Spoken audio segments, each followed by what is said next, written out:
Welcome back to the news today. Just 2 days to go for Pongal, but the chorus to legalize the Tamil sport, Jallikattu, has reached a crescendo. Massive protests breaking out across Tamil Nadu to have that ban lifted. The Supreme Court today ruling out, though, the possibility of the sport being held this year. Despite the Supreme Court order, though, several people in Tamil Nadu, in the villages, are conducting practice sessions, opening up the debate whether this should be seen as tradition or animal cruelty.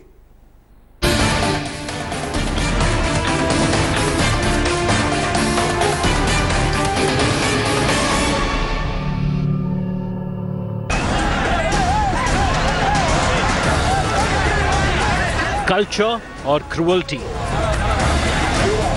Sport or torture?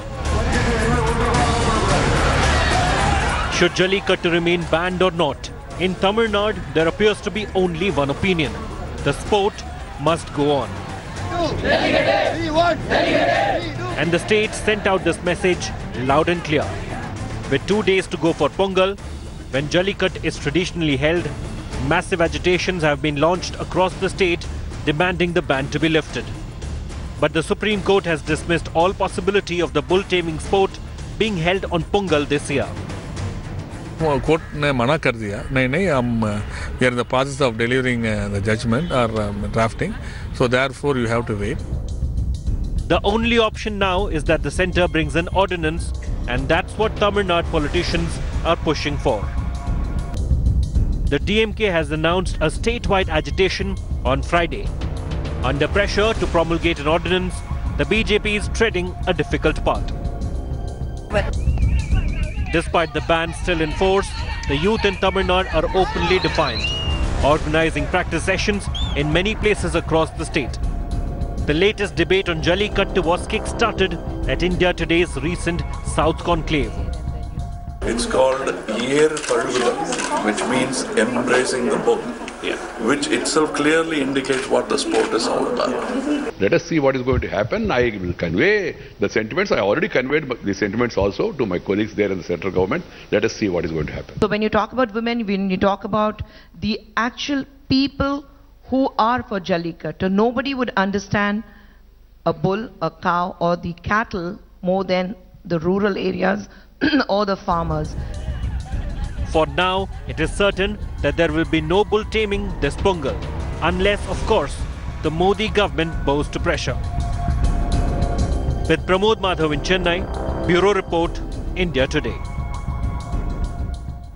So should Jallikattu be allowed this year, or should it simply be banned forever? Purva Joshipura, Chief Executive Officer at PETA India, is joining me. I am joined by Singai Ramachandran, member of the AIDMK, and Balakumaran, pro-Jallikattu writer, and with Pat Chutney. Appreciate your joining us. I want to come to you, Mr. Ramachandran, first. Is the AIDMK government, which has already asked the centre to put in an ordinance, going to continue with these protests in Tamil Nadu, or will you now accept the fact that this year Jallikattu cannot take place during Pongal? Are you willing to accept it, or will you allow these protests to continue? Hi Rajdeep, before that I would like to suggest, like the panel to know what this Jallikattu is all about. Because this is something not a normal sport that people play everywhere. Because the animal husbandry has been a tradition, spiritually a tradition in Tamil Nadu. And earlier, bulls have been used for those ploughing. issues have been raised. We have explained Jallikattu in the past also to our audiences. I am asking you now the political question. The centre has not obliged you, and the Supreme Court has not obliged you. Will you still continue to protest? We will definitely protest, because it's the feelings of the Tamil fraternity, and already the respected Chinnamma and the Honorable CM of Chief Minister of Tamil Nadu have written a letter to the Honorable Prime Minister regarding that. We will definitely protest for this, but as you know, the law and order will be in control in Tamil Nadu always. Question, of course, is, Mr. Balakumaran, in a society, sentiment surely cannot override the law. The law must come first, then sentiments. Therefore, surely this cannot be on the basis of sentiments that the AIDMK or indeed people in Tamil Nadu can say we will go ahead with Jallikattu.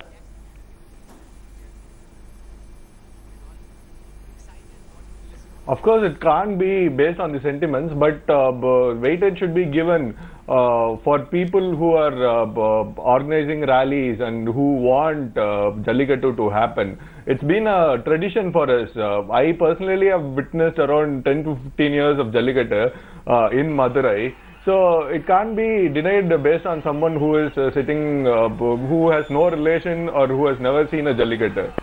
The courts are above sentiment. Courts matter more than sentiment, surely. I can understand sentiments are running high, but sentiments run high on various issues in this country. Purva Joshipura, is there an argument there in what is being said that those sitting in Delhi or sitting in the courts don't understand what Jallikattu is really about? They don't understand the sport in its truest sense. So therefore, they really have no authority to pronounce on it. Animal rights activists sit in air-conditioned offices. What do they understand what villagers feel is the general sense in Tamil Nadu. Yeah, it doesn't matter if you're from Mars or Venus. Anybody with a heart can look at what happens to those bulls and recognize it as cruelty. And it was Animal Welfare Board of India authorized inspectors, government appointed inspectors of a government body, which is actually Chennai based, that went out into the field and documented that these bulls are deliberately terrified. They're made to run, they fall, they slip, they break their bones. Many of them lose their lives. They're fed alcohol, they're jabbed and stabbed with sickles, spears, and knives. I mean, this is absolutely, their tails are twisted and broken. This is absolutely no way of treating the real life Nandis of Lord Shiva, especially on an auspicious occasion as Pongal, which is actually supposed to be a celebration of life and giving back to nature. It's absolutely contradictory to it. You know, Mr. Balakumaran, you're hearing what the animal rights activists are saying. They are saying you cannot simply dismiss their argument. Yeah. There are serious arguments that they also make, and therefore perhaps there needs to be a dialogue. Isn't that the better way forward rather than these frozen positions?